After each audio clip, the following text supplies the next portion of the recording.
శుక్లాంబరధరం విష్ణుం శశివర్ణం చతుర్భుజం ప్రసన్నవదనం ధ్యాయేత్ సర్వవిఘ్నోపశాంతయే. వందే గురుపదద్వంద్వమవాంగ్మానసగోచరం రక్తశుక్లప్రభామిశ్రం అతర్క్యం త్రైపురం మహః. నారాయణం నమస్కృత్య నరం చైవ నరోత్తమం దేవీం సరస్వతీం వ్యాసం తతో జయముదీరయేత్. ఇక ఇప్పుడు మల్లికార్జునుడు, వృద్ధ మల్లికార్జునుడు కొడుక్కి పెళ్లి చేసేస్తే, పెళ్ళి అయితే సహజంగా పిల్లలకి కొంచెం కోపం తగ్గుతుంది. భార్య మొహం చూశాక తల్లిదండ్రులు దగ్గర లేకపోతే బాధ అనిపిస్తుంది. అందుకే తల్లిదండ్రులు ఏం చేస్తారంటే, పిల్లలు కొంచెం అల్లరి చేస్తున్నా, మంకుతనంతో ఉన్నా ముందు సంబంధం చూసి వాడు గొడవ వదిలించేసుకుందాం అనుకుంటారన్నమాట. కొడుక్కి పెళ్ళయ్యేదాక ఈ తండ్రులకు ఏమిటో ఒకటే బాధ, మా అబ్బాయికండి పెళ్లి సంబంధం అండి, వాడు నా మాట వినడం లేదండి, కొంచెం మీరు చెప్పండి అని నా దగ్గరకు వచ్చి తినేస్తున్నారుగా చాలామంది. అలాగే ఆయన కూడా ఈ పిల్లవాడికి పెళ్లి సంబంధం చూద్దామంటే నేను వెడితే నన్ను గుర్తుపడతాడు, అమ్మవారు వచ్చినా గుర్తుపడతాడు, ఇంకొకటే మార్గం అనుకుని పాతాళ లోకంలో ఆదిశేషుడు అని ఒక ఆయన ఉన్నాడు. ఈ ఆదిశేషుడు కొడుకు పేరు కుముదుడు. ఈ కుముదుడికి ఒక కూతురుంది, ఆ కూతురు పేరు వల్లి. ఈ కుముదుడు తన కూతురు వల్లిని తన భక్తుడైన ఆటవికరాజుకి ఇచ్చాడు. ఈ శ్రీశైల అరణ్యాలు భయంకరమైన అరణ్యాలు, అవన్నీ పర్వతారణ్యాలు. ఆ అరణ్యాలలో భిల్లులకి ఒక నాయకుడు ఉండేవాడు, ఆటవిక నాయకుడు, కోయదొర. ఆ కోయదొర ఆదిశేషుడి భక్తుడు. ఆదిశేషుడిని, ఆదిశేషుడు కొడుకైన కుముదుడిని పూజించేవాడు. ఒక రోజున ఆదిశేషుడు, ఒరే నన్ను ఎంతో భక్తితో పూజిస్తున్నాడు ఈ ఆటవిక నాయకుడు, నా తరపున నువ్వు వెళ్ళి వాడికి వరం ఇచ్చిరా అంటే, ఈ కుముదుడు వచ్చి, నాయనా నేను ఆదిశేషుడు కొడుకుని కుముదుణ్ణి, మా నాన్నగారు నీవు తన భక్తుడివని నీకు వరం ఇమ్మని పంపారు, నీకేం కావాలో కోరుకోమంటే, నాకు సంతానం కావాలని కోరిక అన్నాడు ఆయన. నీ జాతకరీత్యా నీకు సంతాన యోగం లేదు, కానీ నీకోసం ఒక త్యాగం చేస్తాను, నాకు ఒక కూతురు ఉంది, నా కూతుర్ని నీకు ఇస్తాను, పెంచుకో అన్నాడు ఆయన. నీ కూతురు పాము రూపంలో తిరిగితే మా వాళ్ళు హడిలిపోతారంటే, మా అమ్మాయి కామరూపం ధరించగలదు, కాబట్టి ఆ అమ్మాయి పాము రూపాన్ని విడిచిపెట్టి నీ కూతురుగా నెత్తి మీద ఏకలు పెట్టుకుని కుర్రోహు కుర్రంటూ తిరుగుతుంది, పర్వాలేదు అన్నాడు ఆయన. వెంటనే ఆయన సంతోషంగా ఆ కుముదుడు కూతుర్ని వల్లి అనే ఆవిడ్ని బిల్ల స్త్రీగా మార్చి ఒక కోయదొరగా పెంచుకోవడం మొదలెట్టాడు. ఈయన కోయదొర, ఆవిడ కోయ వనిత. ఈ విధంగా ఆవిడని పెంచాడు, చాలా చక్కగా పెంచాడు, ప్రేమగా పెంచాడు. ఆ అమ్మాయి కూడా వాళ్ళ నాన్నగారి కంటే ఈయన్నే పెంపుడు తండ్రిని ఎక్కువ గౌరవంగా చూసేది. కామరూపం ధరించగలదు కనుక కోయ స్త్రీగానే ఉండిపోయింది. ఒక రోజున ఈ శివుడు ఒక మాయ కల్పించాడు. దాంతో కుమారస్వామి ఉన్న క్రౌంచ పర్వతం దగ్గర నుంచి ఈ వల్లి తన చెలికెత్తెలతో వెళ్ళింది. అప్పటిదాకా ఈ కొండ మీద ఉన్న కుమారుడు ఒక్కసారి ఆ తేరిపార చూశాడు వల్లిని. ఏమి సౌందర్యం, తెల్లగా నిగనిగలాడిపోయేది. ఆదిశేషుడు తెలుపు, ఆయన కొడుకు తెలుపు, ఈవిడ తెలుపు. మల్లె పువ్వు ఎలా ఉంటుందో ఆ మల్లె పువ్వులో ఉండేది ఆవిడ. ఇంకేముంది, వెంటనే ప్రేమలో పడిపోయాడు. ఈ ప్రేమలు పెళ్ళిళ్ళు అప్పటివన్నమాట. కుమారస్వామి అంతటి వాడు కూడా ఒక్క క్షణం ఆవిడని చూడగానే మతిపోయి, కాశిత్వం కళ్యాణి దైవీవా మానుషీచవా. ఓ కళ్యాణి, ఓ శుభప్రదమైన దాన, నువ్వెవరివి? దేవతా స్త్రీవా, మానవ స్త్రీవా, లేక ఎవరివి? నిన్ను చూస్తే ఆకారం బిల్ల స్త్రీ, కళ్ళు చూస్తే రెప్పపాటు లేదు. దేవతలకి ఇలా రెప్పపాటు ఉండదు, కాబట్టి వాళ్ళని అనిమిషులు అంటాం. మానవులకు అస్తమాటు రెప్పలా పడుతుంది. ఈ రెప్ప పడటం చాలా అదృష్టం. కొన్ని సందర్భాల్లో హాయిగా కళ్ళతోడు పెట్టుకుని ఈ కళ్ళు మూసేసుకుంటే అవతలవాడికి తెలియదు, వాడు నిద్రవుతున్నాడో పురాణం వింటున్నాడు. అందువల్ల ఈ రెప్పపాటు లేకపోవటం వల్ల వాళ్ళు నిద్ర అయ్యారో లేదో తెలుస్తుంది మనకి. నీవు దేవతా స్త్రీ రూపంతో ఉంటున్నావు, అలాగని రూపం చూస్తే మానవ స్త్రీలా ఉన్నావు. ఎవరివి నీవంటే ఆవిడ సిగ్గుపడింది. కళ్యాణి నిజం చెప్పవా అన్నాడు. నేను కుముదుడి కూతుర్ని, ఆటవిక నాయకుడు నన్ను పెంచుకుంటున్నాడు, ఆయనే మా నాన్నగారు అంది. సుందరి నన్ను పెళ్లి చేసుకోవా అన్నాడు. అబ్బో ఎంత అందంగా ఉన్నా నువ్వు అంటే ఇష్టపడింది అనమాట. నువ్వు ఎంత అందంగా ఉన్నా, నాకు మనస్సులో నిన్ను వరించాలని ఉన్నా పెద్దల అనుజ్ఞ లేకుండా పెళ్లి చేసుకోకూడదు. పెళ్లి దగ్గరికి వచ్చేసరికి తల్లిదండ్రులు అనుజ్ఞ తీసుకోవాలి. మా నాన్నగారిని అడుగు అన్నది. వెంటనే ఈయన పరుగు పరుగున ఆటవిక నాయకుడి దగ్గరికి వెళ్ళాడు. పిల్ల కోసం తనలో ఉన్న అన్నీ విడిచిపెట్టి, దేవత్వం విడిచిపెట్టి, ఆటవిక రాజా, నీ కుమార్తె వల్లి నన్ను ఆకర్షించింది, ఆమెను నాకు ఇచ్చి పెళ్లి చేయవా అని అడిగితే ఆయన చిరునవ్వు నాకేం అభ్యంతరం, కానీ మాకు ఒక నియమం ఉంది. ఏమిటన్నాడు ఆయన. మా ఆటవికులకి తప్ప ఎవరికి పడితే వాళ్ళకి ఇచ్చి పెళ్లి చేయం. నువ్వు చూస్తే శివపుత్రుడివి, అందంగా ఇలా ఉంటే కుదరదు. నువ్వు కూడా మాలాగే జంక చర్మాలు కట్టుకుని, నెత్తి మీద ఏకలు పెట్టుకుని, కోయి వాళ్ళలాగే చేతిలో ఈటే బాణాలు పట్టుకుని, మేము అప్పుడప్పుడు కుర్రో అని అరుస్తూ తిరిగినట్టు తిరిగితే మా జాతిలో కలిసిపోతే పెళ్లి చేస్తాను. చెట్టు లెక్కగలవా, ఓ నరహరి పుట్ట లెక్కగలవా అని మా అమ్మాయితో చెట్టు పుట్ట ఎక్కి గంతులేసి పాటలు పాడాలి. ఇష్టమేనా అంటే, అయ్యా మీ అమ్మాయి కోసం ఏదైనా చేస్తానండి, పెళ్ళిళ్ళల్లో శాఖాంతర వివాహం, కులాంతర వివాహం కాదు, మతాంతర వివాహానికి కూడా సిద్ధం అన్నాడు ఆయన. నిజంగా ఇది మరి ఆయన దేవమతం, ఇది భిల్ల మతం.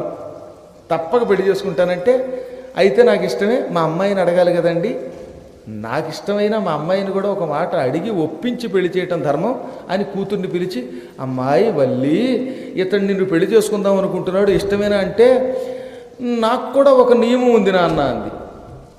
ఇది ఎక్కడ కూడా రా బాబు, ఇన్ని చిక్కులు నాకు, మీ నాన్నగారి కోసం కోయివాడిని అయిపోతానన్నాను, నీకేం కోరిక ఉందంటే, మా నాన్నగారు పాము, మేము పాములనే పెళ్లి చేసుకుంటాం, నువ్వు పాము రూపం ధరిస్తే నేను పెళ్లి చేసుకోవడానికి అభ్యంతరం లేదు. మళ్ళీ ఈయన బుర్రకొక్కున్నాడు. మీ నాన్నగారి కోరిక ప్రకారం బోయివాడిగా ఉండాలా, నీ మాట ప్రకారం పాముగా ఉండాలా అంటే, పెళ్లి సమయంలో మా నాన్నగారి కోరిక ప్రకారం బోయివాడి వేషంలో ఉండు, ఉత్తప్పుడు మనిద్దరం పాముల కింద, జంట పాముల కింద తిరుగుదాం. అంచేత నా కోసం పాము రూపం ధరించు, సర్పరూపం ధరించనగానే టిక్ నేను సర్పరూపం ధరించాడు. అదన్నమాట కుమారస్వామి సర్పరూపం ధరించడానికి గల కారణం. సుబ్రహ్మణ్య స్వామి అవతార కథ ఇది. ఈ విధంగా సర్పం అయ్యాడు. కాబోయే భార్య కోసం, మామగారి కోసం. తదనంతరం శుభముహూర్తంలో వల్లికి ఈయనకి పెళ్లి చేయడానికి సిద్ధపడ్డాడు ఆయన. పెళ్లి జరగాలంటే మాకు ఇంకో నియమం ఉందన్నాడు మళ్ళీ కోయధర. మాయదారు కూడా నిజానికి అల్లుళ్ళు కట్నాలు అడుగుతారు, నెత్తి మీద కత్తి పెట్టి మరీ అడుగుతారు. నువ్వు అడుగుతున్నావు ఎదురు కట్నం. ఇప్పటికే 2 వరాలు ఇచ్చాను, ఇంకేం కావాలంటే, తల్లిదండ్రులు లేని పిల్లవాడికి మా అమ్మాయిని ఇవ్వకూడదు, అత్తామామలు లేని ఇంటికి పంపించం, మీ అమ్మా నాన్నని పిలిపించన్నాడు. ఇది శివమాయ. ఇప్పుడు అర్థమైంది కదా. వెంటనే ఇంక తప్పదు కదా, నారద మహర్షి అన్నాడు. వెంటనే నారదుడు వచ్చేశాడు. నారద, ఆనాడు మా తల్లిదండ్రులు విడదీయడానికి నువ్వు మూలకారకుడివి, ఇప్పుడు మళ్ళీ నువ్వు కలపకపోతే మా దంపతులం విడిపోయేటట్టున్నాం, పెళ్ళి ఆగిపోయేటట్టుంది, ముహూర్తం దగ్గరికి వచ్చింది, మా అమ్మని నాన్నని తీసుకురా అంటే, నేను కైలాసానికి వెళ్ళి తీసుకురా అక్కర్లేదు, ఇక్కడే ఉన్నారు చూడన్నట్ట. అయ్యి బాబోయ్, నాకు తెలియకుండా ఇక్కడే ఉన్నారు. అవును ఆయన, ఆ ముసలాయన రోజు నిన్ను చూస్తున్నాడే, ఆయనే మీ నాన్న. అదిగో ఆ ముసలాయన పైన జమ్మంటూ 9 రూపంలో గుళ్ళు అంటూ ఒక ప్రాంతంలో ఉండి రోజు రాత్రి పగలుండి వచ్చి నీ చుట్టూ తిరిగి వెళ్ళిపోతున్నాడు మీ అమ్మ అనగానే, అమ్మా నాన్న మీకు ఎంత ప్రేమ, వచ్చేయండి, ఇంకెందుకు ఆ రూపం విడిచిపెట్టేయండి అన్నాడు. వెంటనే ఈశ్వరుడు ఆ ముసలివాడు రూపం విడిచిపెట్టి శివరూపం ధరించేశాడు. అమ్మవారు కూడా ధగద్ధగాయమాన శరీరంతో మంచి అద్భుతమైన గౌరవర్ణంతో గౌరీదేవి పక్కకు వచ్చేసింది. తల్లిదండ్రుల పాదాలకి నమస్కరించాడు. వివాహం మహావైభవంగా జరిగింది. ఈ పెళ్లి పందిరిలోనే ఆటవికరాజు గారు, అయ్యా పరమేశ్వర, నాకు చిన్న కోరిక, ఈ పెళ్లి పందిట్లో నువ్వు లింగ రూపంలో కలియుగాంతం వరకు మానవుల్ని అనుగ్రహించన్నాడు. టక్కున ఆయన సూక్ష్మమైన ఒక లింగ రూపం ధరించాడు. అందుకే చిన్న లింగం కింద ఉంటుంది, అందుకే శ్రీశైల మల్లికార్జున లింగం.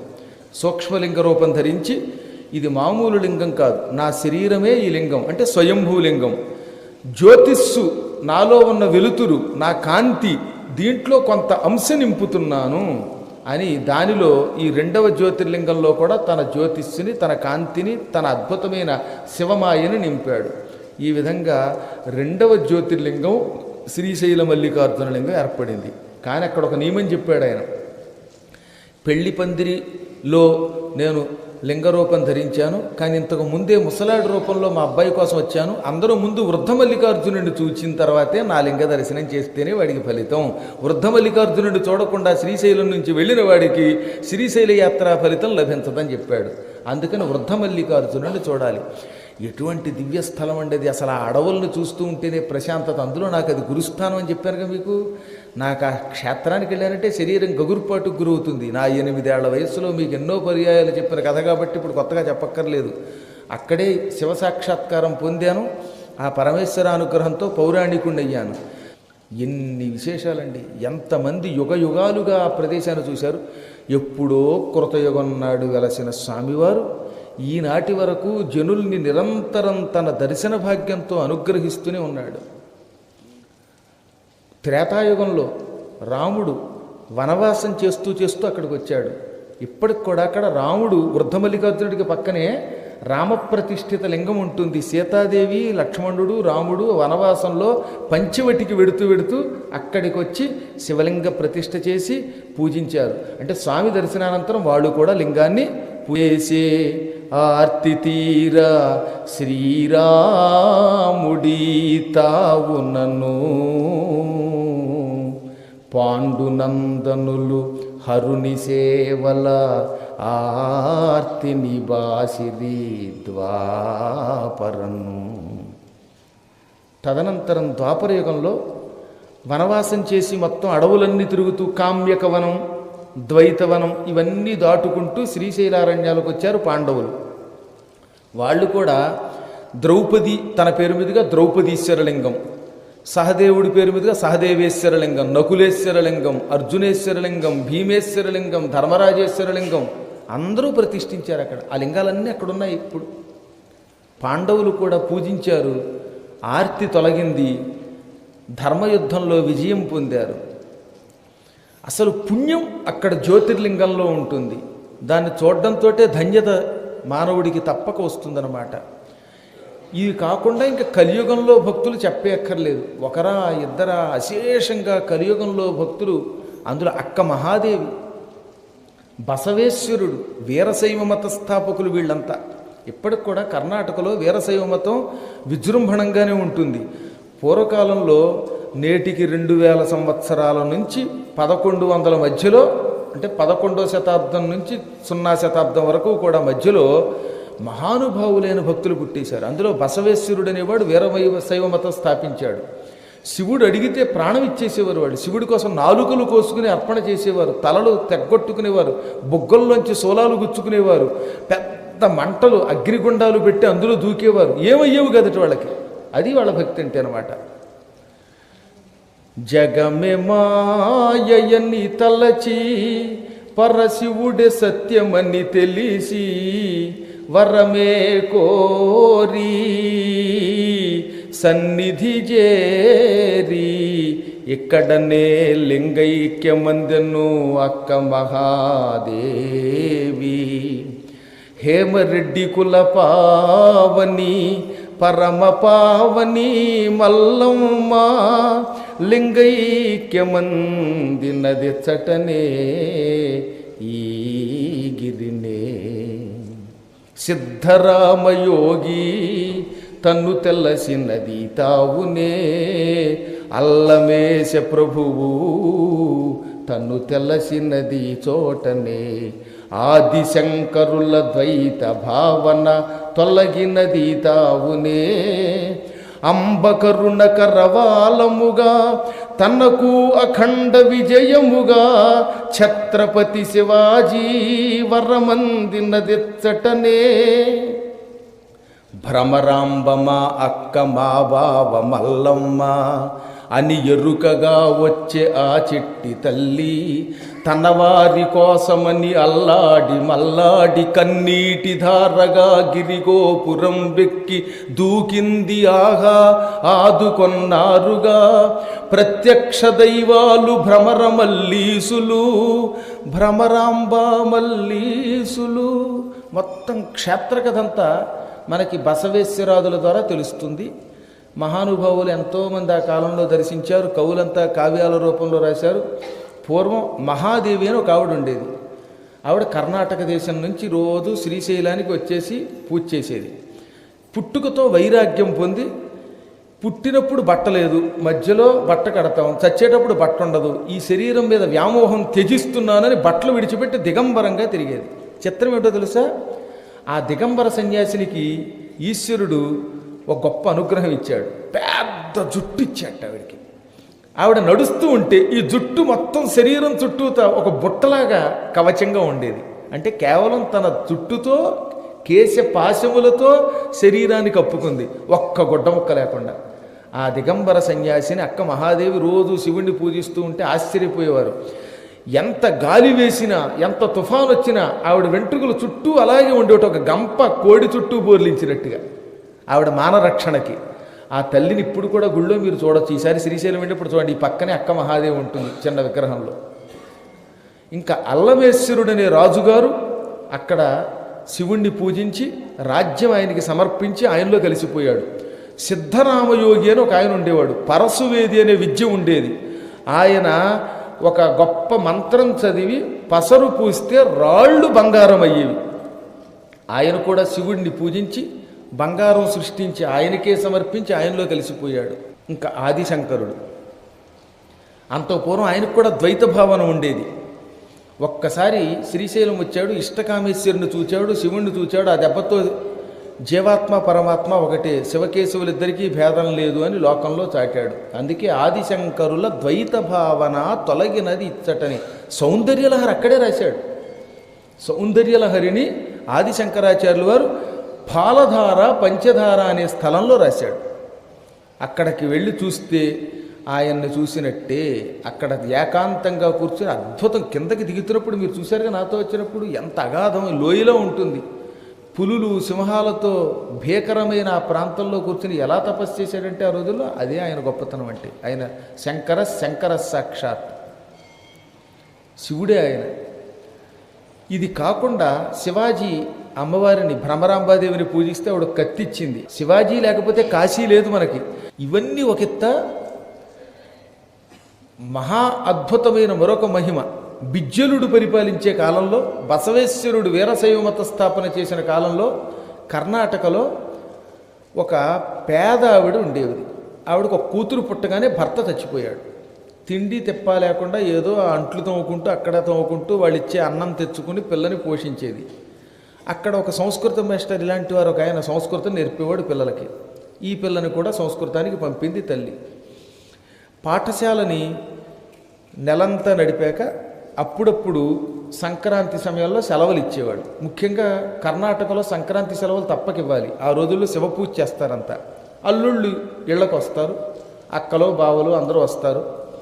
సంక్రాంతికి ఒక రోజున మేస్టార్ ఏమన్నాడు, సంస్కృతం అధ్యాపకుల వారు, అందరికీ సంక్రాంతి సెలవులు ఇచ్చేస్తున్నాను, హాయిగా ఇళ్ల దగ్గర గడపండి అనగానే ఈ చంటి పిల్లతో కూడా చదువుకుంటున్న వాళ్ళంతా సంక్రాంతి వస్తుంది, సెలవులు వస్తాయి, మా అక్క బావ మా ఇంటికి వస్తారని కొందరు, మా అన్నయ్య వదిన వస్తారని కొందరు చెప్పుకునేవారు. మీ అందరికీ అక్కలు ఉన్నారంటే, ఓ మాకు అక్క ఉంది అని అందరూ చెప్పడం మొదలెట్టారు. మా అక్కకి పెళ్ళయింది, మా బావ ఫలానా చోట నుంచి వస్తాడు అనగానే ఈ అమ్మ ఇంటికి వచ్చి వాళ్ళ అమ్మని, అమ్మ అందరికీ అక్క బావ ఉన్నారు, నాకు అక్క బావ లేరా, నాకు కూడా అక్క బావ కావాలి అందుట. ఈ పిల్ల ఒక్కతే ఆవిడ కూతురు, ఇప్పుడు ఎక్కడి నుంచి తెస్తుంది అక్కని బావని? అందుకని ఆవిడ తప్పించుకోవడానికి, నీకు ఇంకా గొప్ప అక్క బావ ఉన్నారే, భ్రమరాంబ మీ అక్క. అక్కడ శ్రీశైలంలో మల్లికార్జునుడు ఒక ఆయన ఉన్నాడు, ఆయనే మీ బావ అంది. ఇంక ఈవిడికి ఆనందం వచ్చేసింది. అయ్య బాబాయ్, మరి మా అక్క బావ ఆంధ్రప్రదేశ్లో ఉంటే మనం కర్ణాటకలో ఎందుకున్నామంటే, మీకు ఏపీ సంబంధం చూశానులేమో అప్పట్లో తప్పనిసరి అంది ఆవిడ. ఓహో అలాగా, అక్క బావని కొంచెం ఈ సంక్రాంతికి మన ఇంటికి పిలవకూడదమ్మంటే, బోల్డ్ దూరం అమ్మా, ఇప్పుడు మనం కౌరు పెట్టిన వాళ్ళు రాలేరు, అయినా మీ బావకి బోల్డ్ పనులు, అయ్యి బాబు ఒకటా రెండా, సమస్త లోకాలు పరిపాలించాలి, ఇంకా మీ అక్క సంగతి చెప్పేక్కర్లా, ఆవిడ లేకపోతే అక్క లేకపోతే దిక్కే లేదు అనగానే, అక్క బావ ఇక్కడికి రావాలంటే వాళ్ళకి మంచి ఉద్యోగాలు ఉన్నాయన్నమాట, రిటైర్ అయిపోయినా కూడా వాళ్ళు ఎక్కడో చోట ఉద్యోగానికి చేరారన్నమాట, ఇప్పుడు వాళ్ళు మన దగ్గరికి రాకపోతే మనమే వెళ్ళొచ్చు కదా అనిపించింది ఆవిడికి. వెంటనే ఒక రాత్రి మళ్ళీ అమ్మకి చెబితే వెళ్ళనివ్వదు, అందుకని అర్ధరాత్రి వేళ ఇంట్లో ఎవరికీ తెలియకుండా గుడిసె తలుపు తీసుకుని బయలుదేరింది. ఇంత పూర్వం వాళ్ళ అమ్మ సలహా చెప్పింది, మీ అక్క బావ చాలా గొప్పవాళ్ళు, సకల లోకాలని పరిపాలిస్తారు, నీకు ఏదైనా కష్టం వచ్చిందనుకో అమ్మా, నువ్వేం బాధపడకు, అక్క బావ అని వాళ్ళని తలుచుకో, వాళ్ళు మీ కష్టం తొలగిస్తారందిట. అందుకని అమ్మాయికి ధైర్యం వచ్చి కటిక చీకట్లో అర్ధరాత్రి ఇంట్లోంచి బయటకు వచ్చింది. అది భయంకర కేకారణ్యం. ఓయ్ బాబో, ఏ వేపు చూచిన సింహ శరవ శార్దూల గంధగ జగవయ గండ వేరుండ జిల్లి హరిశరభగ కిటి మల్లాద్భుత కాక ఘోకమయం. అది ఏ వేపు చూచిన కాకులు, గొడ్లగోపలు, సింహాలు, పులులు, పెద్ద పెద్ద అడవి దున్నపోతులు, అడవి పందులు, వీటితో అల్లకల్లోలంగా ఉండేది. అటువంటి భయంకర కేకారణ్యంలో నడుస్తున్నప్పుడు ఈ పిల్లకి ఒక్కోసారి సింహం కనపడగానే అమ్మ బాబోయ్ అని ప్రాణం పోయినట్టయిపోయి అక్కవోయ్ బావోయ్ అనేదిట. చిత్రం, ఆ మాట అండంతో పోనీ మల్లికార్జున అందా, ఓం నమశివాయ అందా, శివ అందా, కేవలం అక్కా బావ మల్లికార్జునుడు భ్రమరాంబ అని మాత్రమే తెలుసు. వాళ్ళెవరో తెలియదు, మంత్రం తెలియదు, తంత్రం తెలియదు. కానీ నమ్మకంతో అక్కా బావ అనగానే సింహం పక్కకి వెళ్ళిపోయేది, చిన్న కుందేలు పిల్ల వెళ్ళినట్టుగా. అది విశ్వాసం. అంత విశ్వాసం ఉంటే మనల్ని ఈ వర్షాలు కానీ ప్రమాదాలు కానీ ఏమీ చెయ్యవు. పరాశర సంహితలో ఒక గొప్ప శ్లోకం ఉన్నది, మంత్రే తీర్థే ద్విజే దైవే దైవజ్ఞే భేషజే గురౌ యాదృశీ భావన యత్ర సిద్ధిర్భవతి తాదృశీ. మంత్రం మీద నీకు ఎంత ఎక్కువ నమ్మకం ఉంటే అంత ఫలిస్తుంది. ఇది మంత్రం, ఇది జపం చేస్తే నాకు కష్టం రాదు అనుకుని బయలుదేరు. ఇక ఆ మంత్రం వల్ల నష్టం రాదు, కష్టం రాదు. ఇది మంత్రం. ఓం నమ శివాయ అనమన్నాడు, ఇదేనా మేము రోజు అనుకుంటున్నాం కదా అనుకోకు. మా గురువుగారు ఉపదేశించారు, ఇదే మంత్రం అని భక్తితో జపిస్తే ఆ మంత్రం నీవు నమ్మకంతో చేసే కొద్దీ రక్షిస్తుంది. మననాత్ త్రాయతే ఇది మంత్రం. ఎంత మననం చేస్తే అంత రక్షిస్తుంది. మంత్రం మీద అంత నమ్మకం ఉండాలి. తీర్థే, అలాగే తీర్థయాత్రలకు వచ్చినప్పుడు ఇది తీర్థస్థలం, మా గురువుగారు చెప్పారు ఉజ్జయిని, ఇది కాశీ, ఇది అవంతి, ఇలా అనుకో, నమ్మకంతో రా.